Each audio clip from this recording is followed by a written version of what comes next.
నారాయణ సమారంభాం వ్యాసశంకరమధ్యమాం అస్మదాచార్యపర్యంతాం వందే గురుపరంపరాం.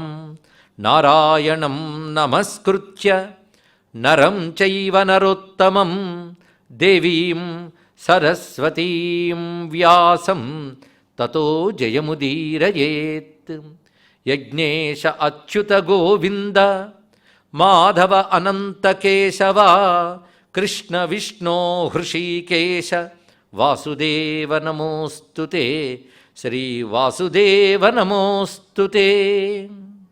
హంసాయ దహ్ర నిలయాయ నిరీక్షకాయ కృష్ణాయ మృష్టయశసే నిరుపక్రమాయ సత్సంగ్రహాయ భవపాంథ నిజాశ్రమాప్తౌ అంతే పరీష్టగతయే హరయే నమస్తే.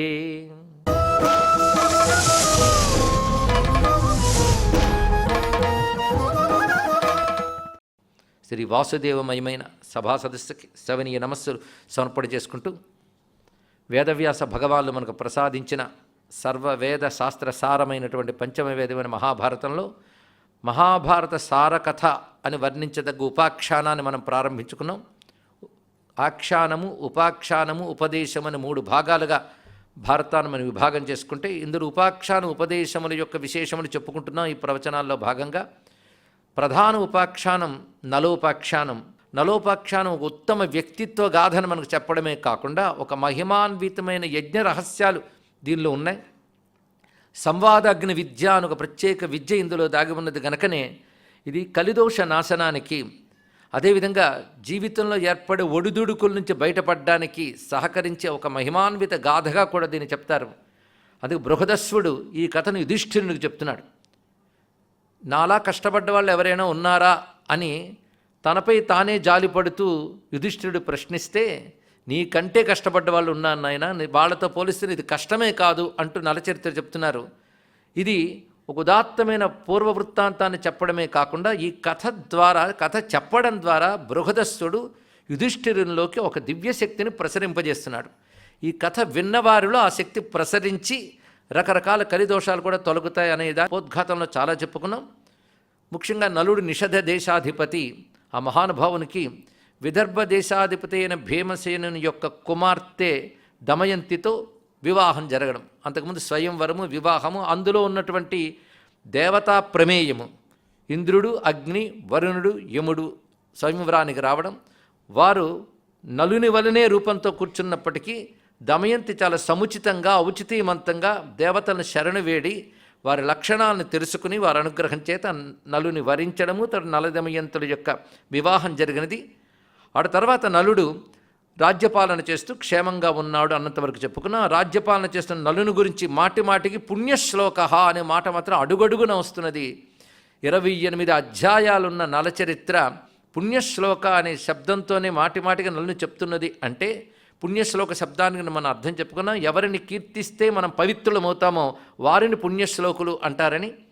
అవాప్య నారీరత్నంతు పుణ్యశ్లోకోపి పార్థివ రేమే సకతయా రాజన్ శచ్యైవ బలవృత్ర. శచీదేవితో ఇంద్రుని వలనే భూమి యందు దమయంతితో నలుడలా ప్రకాశిస్తున్నాడు. పైగా ధర్మబద్ధంగా రాజ్యాన్ని పాలన చేస్తూ అనేక రకముల యజ్ఞములు చేసి దేవతలను సంతృప్తిపరిచాడు. ఇది తెలుసుకోవాల్సింది. ఆ వ్యక్తిత్వం చెప్తున్నారు ఇక్కడ. మహానుభావుల కథలో వ్యక్తిత్వాన్ని ప్రధానంగా పరిశీలించాలి ఇక్కడ. ఎందుకంటే సుఖదుఖాలు అందరికీ వస్తూ ఉంటే వెళుతూ ఉంటాయి, మహానుభావులకైనా వస్తూ ఉంటాయి. అయినప్పటికీ చెక్కు చెదరకుండా ఉండవలసింది వ్యక్తిత్వం, ఆత్మస్థితి అంటారు దీన్ని ఇక్కడ. అటువంటి ఆత్మస్థితిని ఏమాత్రం చెక్కు చెదరకుండా ఉంచడమే ధీరత్వం అంటారు ఇక్కడ. అలాంటి ధీరత్వాన్ని అన్ని తరాలకు నేర్పగలిగేటువంటి దివ్యగాథల్ని మన ఋషులు అందించారు. అందులో ఒకటి నలచరిత్ర. అరంజయత్ ప్రజావీర ధర్మేణ పరిపాలయన్ ఈజే చాప్యస్వమేధేన యయాతిరివ నాహుష అన్యైశ్చ బహుభిర్ధీమాన్ కృతభిశ్చాప్తదక్షిణై. అతడు ధర్మముతో ప్రజల్ని పాలిస్తూ లోకక్షేమం కోసం అనేక రకమైన క్రతువులను, వేదచోదితమైన క్రతువులను ఆచరించాడు. పైగా అత్యంత కష్టసాధ్యమైన అశ్వమేధయాగాన్ని కూడా చేసినటువంటి వాడు. అటువంటి వాడు దమయంతితో చక్కగా ఉంటూ 2 సంతానాన్ని పొందాడు ఆయన. ఇంద్రసేనం సుతంచాపి ఇంద్రసేనాంచ కన్యకాం. పుత్రుడి పేరు ఇంద్రసేనుడు, కుమార్తె పేరు ఇంద్రసేన. అలా అతడు సత్సంతానంతో రాజ్యపాలన చేస్తూ యజ్ఞాలతో దేవతను తృప్తిపరుస్తూ తద్వారా లోకానికి క్షేమం కలిగిస్తూ, యజ్ఞముల ద్వారా దేవతలు తృప్తులైతే ప్రకృతి క్షేమంగా ఉంటుంది, తద్వారా లోకక్షేమం ఏర్పడుతుంది. ఈ విధంగా పాలన చేస్తున్నాడు. ఈ సమయంలో అంతా బాగుంటే కథ ఏమున్నది? శ్రీహర్షుడు నైషధ కావ్యంలో ఇక్కడి వరకే రాశారండి. దీన్ని ఒక మహాకావ్యంగా తీసుకొచ్చారు. దాన్ని మన శ్రీనాథ మహాకవి కూడా ఆ విధంగా తీర్చిదిద్దారు. అటు తర్వాత కథని వారు కావ్య రూపంలో అక్కడ రచించలేదు. భారతంలో మాత్రం ఆ కథ చెప్పబడుతుంది. ఈ కథ అనేక పురాణాల్లో ఉన్నదని కూడా చెప్పుకున్నాం. అంటే వివిధ పురాణాల్లో పుణ్యశ్లోకులైనటువంటి రాజర్షుల చరిత్రలు ఉన్నాయి. అందులో నలచక్రవర్తి చరిత్ర అత్యంత ప్రధానము. అందుకే సీతమ్మ రామచంద్రమూర్తి కూడా ఆదర్శంగా భావించినటువంటి పుణ్య దంపతులు నలుడు దమయంతి అన్న విషయం మరొక్కసారి చెప్పినది గుర్తు తెచ్చుకోవాలి. సుందరకాండలో శ్లోకం ఆధారంగా చెప్పుకున్నాం. శ్రద్ధగా మనం వింటూ ఉంటే అనేక రామాయణ శ్లోకాల యొక్క పద్ధతే వ్యాసుడు నలచరిత్రలు ఎక్కువ స్వీకరించాడు.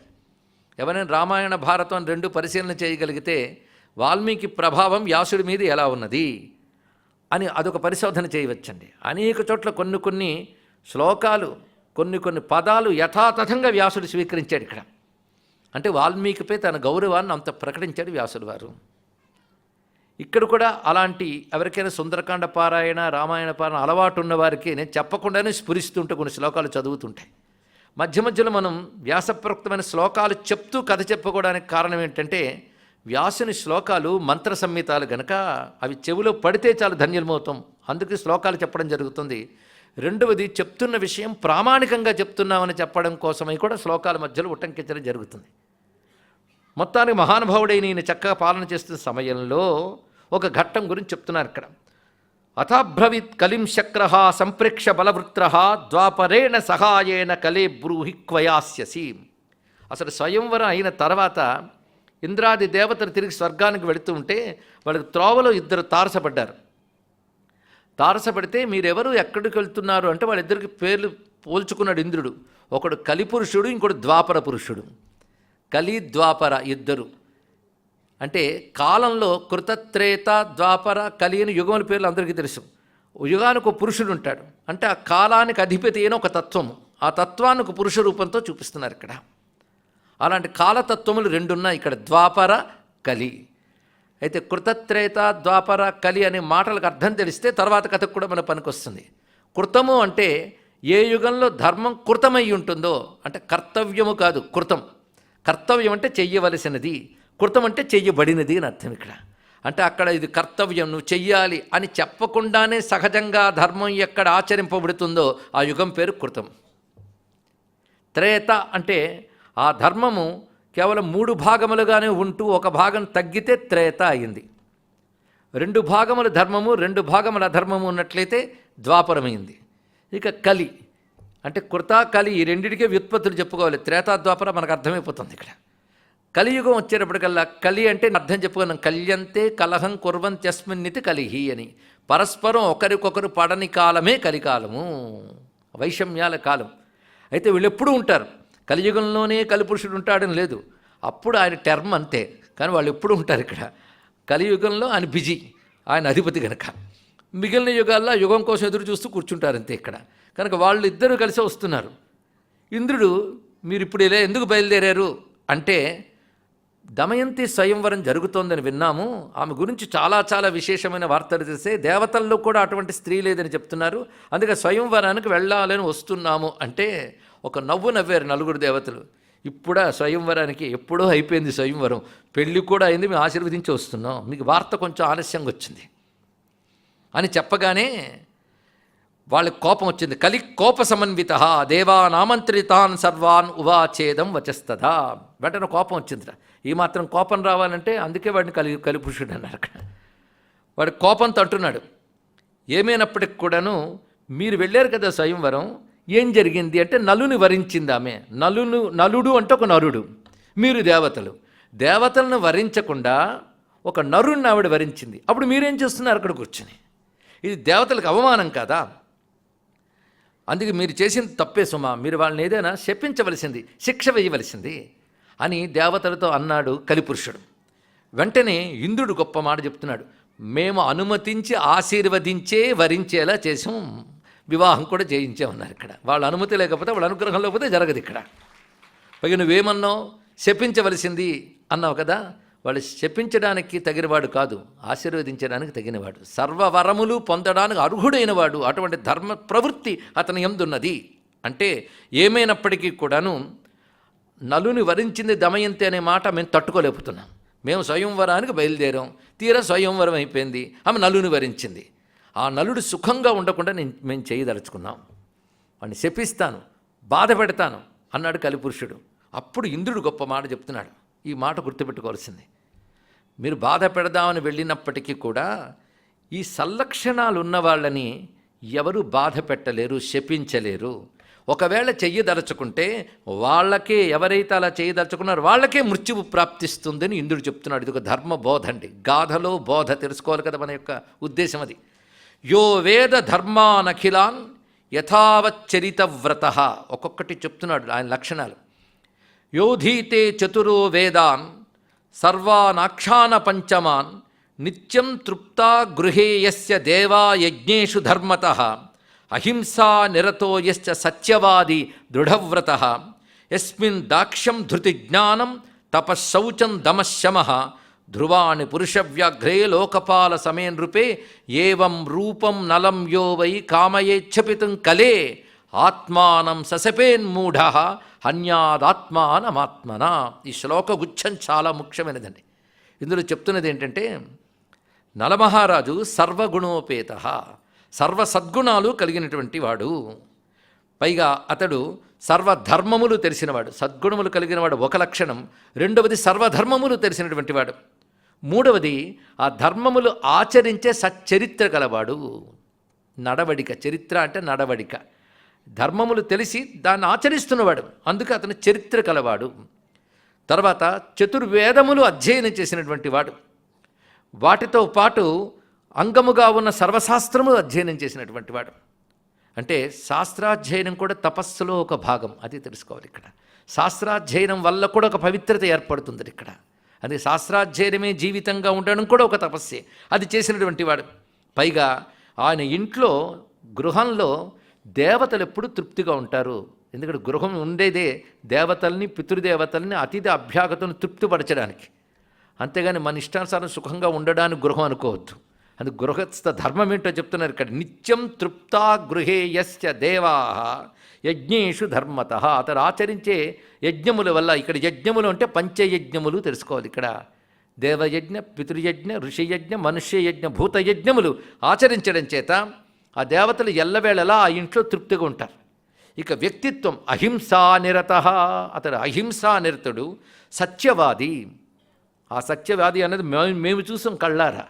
దృఢవ్రత, దృఢమైన నియమపాలన కలిగినటువంటి వాడు. పైగా ఆయన యందు దాక్ష్యం, ధృతి, జ్ఞానం, తపః, శౌచం, దమః, శమః, సప్త గుణములు ఆయనలో ఉన్నాయి ఇక్కడ. ఒకటి దాక్ష్యం అంటే సమర్థత, ధృతి అంటే నిలుకడ. ఇది చాలా ముఖ్యం. ధృతి, ధైర్యం శబ్దములు అంటే ఎట్టి పరిస్థితుల్లోనూ కూడా చెక్కు చెదరకుండా ఉండగలిగే లక్షణం పేరు ధృతి. తర్వాత జ్ఞానం, అటు తర్వాత తపస్సు, ఆపై శౌచము, శుచి, అంతర్బహిష్ శుచి. తర్వాత దమః, శమః అంటే బాహ్యేంద్రియ నిగ్రహం, అంతరింద్రియ నిగ్రహం. ఇవి ఆయన యందు ధ్రువముగా ఎల్లవేళలా ఆశ్రయించుకుని ఉన్నాయి. అటువంటి అతడిని శపించదలుచుకున్నా, బాధించదలుచుకున్నా ఓ కలి, ఆ దలచుకున్న వాళ్ళే శపింపబడతారు, వాళ్ళని వాళ్ళే చంపుకున్నవారు అవుతారు సుమా. అంటే ఇటువంటి సచ్చరిత్ర గలవారిని ఎవరూ బాధించలేరు. ఈ విషయాన్ని ఇంద్రుడు తెలియజేశాడు. అయినప్పటికీ కూడా చాలా బాధగా ఉన్నటువంటి కలిద్వాపరులు మేము చూసుకుంటానండి అని చెప్పి ఎంత చెప్పినప్పటికి కూడా నలుని మీద కోపాన్ని మేము చంపుకోలేకపోతున్నాం అనుకుని ఈ కలిద్వాపరుడు ఒక చిన్న సమావేశం ఏర్పరచుకుని మన ఇద్దరం కలిసి పనిచేద్దాం. నేను ఈ నలుల్లో ఏదో సమయం చూసి ప్రవేశించి ఆవేశిస్తాను. అతళ్ళు ప్రవేశించడం, ఆవేశించడం రెండు మాటలు ఇక్కడ. లోపలికి వెళ్ళాలి, మొత్తం నిండిపోవాలి, బుద్ధి నిండా నిండిపోవాలి ఇక్కడ. అలా ఉంటాను. ఎప్పుడైతే నేను ఆక్రమించేసానో ఇంకా అక్కడి నుంచి బుద్ధి పని చేయదు, సర్వభ్రష్టుడు అవుతాడు. దానికి నువ్వు సహాయపడాలి. నువ్వు ఎలా సహాయపడతావంటే, పుష్కరుడు అని నలుడికి సోదరుడు వరుస అవుతాడు ఒకడు. రాజుల్లో. అతడి దగ్గరగా పాచికలు ఉంటాయి. అంటే ద్యూత క్రీడలో అతడు నిపుణుడు. ఆ పాచికలను నువ్వు ఆవేశించి వెళ్ళు. నేను ఈయన్ని ఎలాగైనా ఆవేశిస్తాను, ప్రేరేపిస్తాను. నేను ఆవేశిస్తే ఎలాగోలాగా నీ ప్రేరణ మీద అక్కడ వస్తాడు అక్కడికి. అప్పుడు అతన్ని దెబ్బతీసే ప్రయత్నం చేద్దాం అనుకున్నారు. సరే, ఇద్దరు కూడా ఆయన వెళ్ళాడు, పాచికల్లో కూర్చున్నాడు. కానీ అక్కడ నుంచి కలిపురుషుడు అంటే స్వయంవరం వివాహం దగ్గర నుంచి కాచుక్కుచున్నాడండి. ఈ లోపల ఈ మహానుభావుడికి ఇద్దరు సంతానం కలిగారు. మొత్తం 12 ఏళ్ళు అయింది పెళ్ళై. ఈ 12 ఏళ్ళు కలిపురుషుడు కంటి మీద రెప్ప వేయకుండా చూస్తున్నాడు. ఎలాగోలా నలుల్లో ప్రవేశించాలి అనే స్కోప్ దొరకట్లేదు. ఇది చూడండి ఎంత గొప్ప విషయం చెప్తున్నాడు ఇక్కడ. అవకాశం దొరకట్లేదు. అంటే కలి ప్రవేశించడానికి అవకాశం లేని విధంగా జీవిస్తున్నట్టు నలుడు. అంటే అలాంటి ఒక జీవితం ఉంటుందా? ఒకప్పుడు ఉండేది. అలాంటి జీవితం ఒకప్పుడు ఉండేది. ఇప్పుడు చెప్తే నవ్వుతారు కూడా. చెప్పేవాడిని చాదస్తుడు అంటారు ఇక్కడ.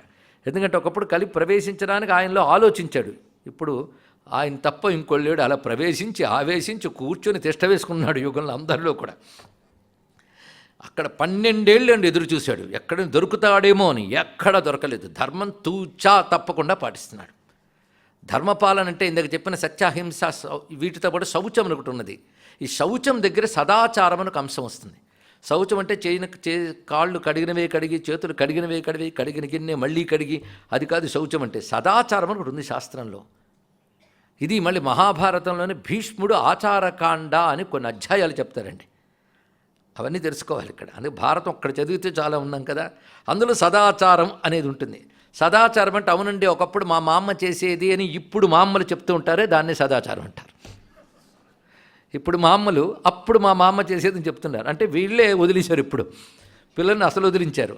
అంటు ముట్టు ఎంగిలి మైల ఇత్యాదులన్నీ వదిలేస్తే దాన్ని దురాచారం అంటారు, అనాచారం అంటారు. అలాంటివి ఉంటే కలి ప్రవేశించడానికి అవకాశంట. అవి లేకుండా జాగ్రత్త పడ్డారు. మీరు గట్టిగా ఆలోచిస్తూ కొన్ని 10 సంవత్సరాల వరకు కూడా ఉండేవండి మన కొన్ని సంప్రదాయ కుటుంబాల్లో. ఇప్పుడు వాళ్ళే వదిలేశారు, బాధ లేదు ఇక్కడ. ఇప్పుడు ఈ మహానుభావుడు వాటికి కూడా ఎక్కడ అవకాశం లేదు, అంత సదాచార సంపన్నుడు. ఎందుకంటే సదాచారం వల్ల దుష్టశక్తుల ప్రభావం మనపై ఉండకుండా ఉంటుంది. బుద్ధులు బాగుంటాయి. బుద్ధుల్లో దుష్టశక్తులు ఆవహిస్తే మీరు మఠం వేసుకుని వేదాంతం చెప్పిన లోపలికి ఎక్కడ తెలుసుకోండి అక్కడ. అందుకే ఆచారహీనం నపునంతి వేదాహ అని ఒక మాట ఉన్నది. వేదాంత వేత్తలైన ఆచారహీనుణ్ణి వేదములు కూడా పవిత్రం చేయలేవు అని మాట చెప్పారు ఇక్కడ. అందుకే ఆచారం అంత గొప్పది. అలా పాటిస్తున్నాడు. ఒక్క రోజున ఒక్క పూట, ఏది 12 ఏళ్ల తర్వాత ఒక్క పూట, కృత్వా మూత్రముపస్పృశ్య సంధ్యామన్వాస్తనైషధ అకృత్వా పాదయో శౌచం తత్రైనం కలిరావిశత్. అంత నలమహారాజు ఒక్కరోజు మూత్ర విసర్జనానంతరం మరిచిపోయి కాళ్ళు కడుక్కోకుండా సంధ్యాోపాసన చేశాడు.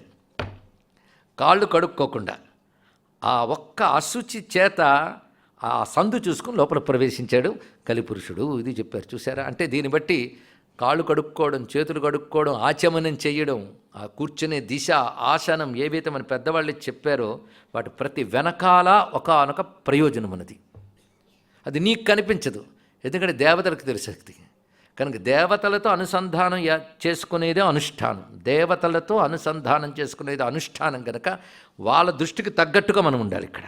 మనకు కనబడేది కాదు. అందుకే నాకు కనబడితేనే నమ్ముతాను, నేను చూస్తేనే నమ్ముతానంటే నీకు క్రిమి కూడా కనబడదు, దాని పని చేసేస్తుంటుంది.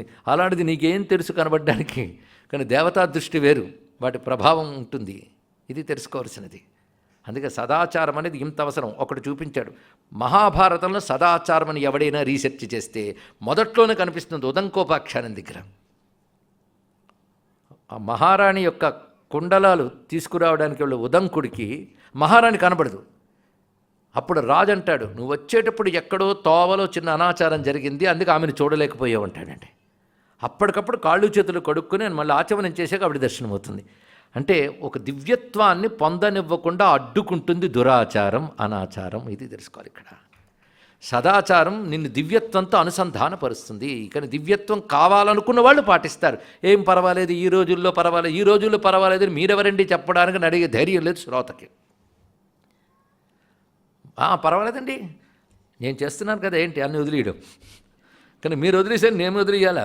కనుక ఎప్పుడైనా శాస్త్రంలో ఉన్నది చెప్పిన వాడినే మనం యాక్సెప్ట్ చేయాలి, కానీ తనకు తోచించి చెప్పిన వాడిని మనం వినకూడదని మనం ముందు కంకణం కట్టుకుని కూర్చోవాలండి. ఇక్కడ మన కన్విన్సింగ్గా చెప్పేవాడిని గురువు అనుకోవద్దు. మనం చేసినా చేయకపోయినా ఇది చెయ్యాలని చెప్పేవాడు నిజమైన గురువు అవుతాడు. ఇది తెలుసుకునేదని వినాలి. ఇక్కడ ఇలా చాలా ఉన్నాయి మహాభారతంలోనే. ఎందుకు వ్యాసుడు చెప్పదలుచుకున్నా అంటే సనాతనంలో ప్రతి అంశం నేను భారతీయుడికి ఇవ్వదలుచుకున్నాను. వాళ్ళు వేదాలు చదవలేరు, ఆగమాలు పరిశీలించలేదు, ధర్మశాస్త్రాలన్నీ చదివే పరిస్థితి లేదు. అందుకే ఇది ఒక్కడు చదువుకుంటే చాలు వాడు బాగుపడతారనే ఉద్దేశంతో ఎన్ని చెప్పారండి మహాభారతంలో. ఎప్పుడైతే ఈ విధంగా జరిగిందో ఆయనకు తెలియదు. వీళ్ళు ప్రవేశించడం మనకు తెలియకుండా లోపలికి వస్తారు, లోపలే ప్రభావం చూపిస్తారు. పోల్చుకోవడం మహా కష్టం. ససమావిశ్య చ నలం సమీపం పుష్కరస్య చ. ఇదే సమయంలో కలిపురుషుడు నేను రెడీ నువ్వు రెడీయా అన్నాడు అక్కడ ద్వాపరుడితో. పుష్కరుడి నుంచి కబురు వచ్చింది, మనం ద్యూత క్రీడకు ఆడదాం రమ్మని. అయితే కొంచెం ద్యూతం మీద ప్రీతి ఉంది ఈయనకి. ఇది వ్యసనం అన్నది దీన్ని తెలుసుకోండి. రాజులకి ద్యూతం ఒకటి, మృగయా వినోదం ఒకటి దోషం కింద చెప్పరాదు. అది వ్యసనం కానంత వరకు మంచిదే. ఎందుకు అంటే రాజు శత్రువులను యుద్ధంలో ఎదుర్కొనేటప్పుడు బుద్ధిలో వ్యూహరచన చేయాలి, పైగా యుద్ధానికి ఉపక్రమించాలి. అంతేగాని నేను హింస తట్టుకోలేను అంటే వాడు రాజు కాడు. నేను రక్తం చూస్తే భరించలేను అంటే వాడు డాక్టర్ కాలేడు. అందుకే కొందరు మేము రక్తం చూస్తే కళ్ళు తిరిగిపోతాయండి అంటే కళ్ళు తిరగని వాళ్ళు కొందరు ఉంటారు, వాళ్ళు డాక్టర్లు అవుతారు. అందరికీ కళ్ళు తిరిగితే మరో ప్రమాదం. కనుక ఆ వృత్తికి తగ్గ లక్షణం ఏదో ఒక జీవుల్లో ఉంటుందండి, అది తెలుసుకోవాలి ఇక్కడ.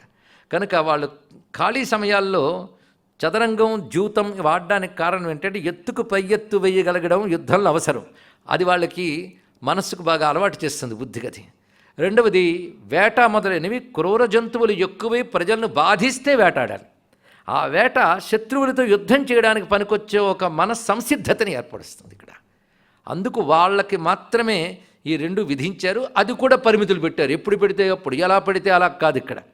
కనుక అక్షక్రీడ ఉండొచ్చు కానీ అక్షక్రీడా వ్యసనం ఉండరాదు అది ఇక్కడ. అందుకే వ్యసనపరుడు కాడు ఈయన. అక్షద్యూత క్రీడ మీద ఆసక్తి ఉన్నది. అసలు ఏమాత్రం వ్యసనం లేక దాని మీద పెద్ద ఆసక్తి లేనివాడు కూడా ఉన్నాడు మహానుభావుడు. ఆయనకు ఆసక్తి లేదు, వ్యసనము లేదు. కావాలని రొంపులకు దింపి ఆడించి ఓడించారు. అలా వ్యసనం లేనివాడు, ఆసక్తి లేనివాడు యుధిష్ఠిరుడు, ధర్మరాజు. తెలుసుకోండి ఇక్కడ. ఇది తెలియకానేమో ద్యూత క్రీడ వ్యసనపరుడని చాలామంది భ్రమిస్తారు. ఎందుకంటే వ్యాసభారతం ఒళ్ళు దగ్గర పెట్టుకు చదవలేదు కనుక. అందుకే విదురుణ్ణి పంపించి ధృతరాష్ట్రుడు పిలిచాడు ఆడడానికని చెప్పి ఇది సుహృద్యూతం అని చెప్పి వంచన చేసి తెప్పించారు. విదురుడంత పెద్దవాడు, పైగా పెదనాన్నను ధృతరాష్ట్రుడు పిలిచాడు కనుక ముందు వద్దు అని కూడా చెప్పాడు యుధిష్ఠిరుడు. ఇవన్నీ సరిగ్గా చదవాలండి. అయితే మనకు అనువాదం వచ్చిన గ్రంథాల్లో కొన్ని పొరపాట్లు జరిగిపోయాయి. అక్కడ ఒక్కచోట అనువాదంలోనే అక్షక్రీడా రతుండైన లేదా వ్యసనపరుండైన ధర్మరాజు అని రాయడం వల్ల అంత ప్రమాదం జరిగింది. వ్యాసుడు అలా రాయలేదు, జాగ్రత్తగా చూడాలి. అందుకే భారతాన్ని మూలంలోకి వెళ్ళిపోవాలి. అనువాదంలో కవిత్వం బాగుండొచ్చు, మరొకటి బాగుండొచ్చు, కానీ బాగా తెలుసుకోవాల్సిన అంశం ఏంటంటే గో టు ఒరిజినల్స్. ఇది నినాదం. రామాయణం గురించైనా భారతం గురించైనా అనువాద గ్రంథాలు కొంతమేరకే, మూల గ్రంథాలు పట్టుకోవాలి ఇక్కడ.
No.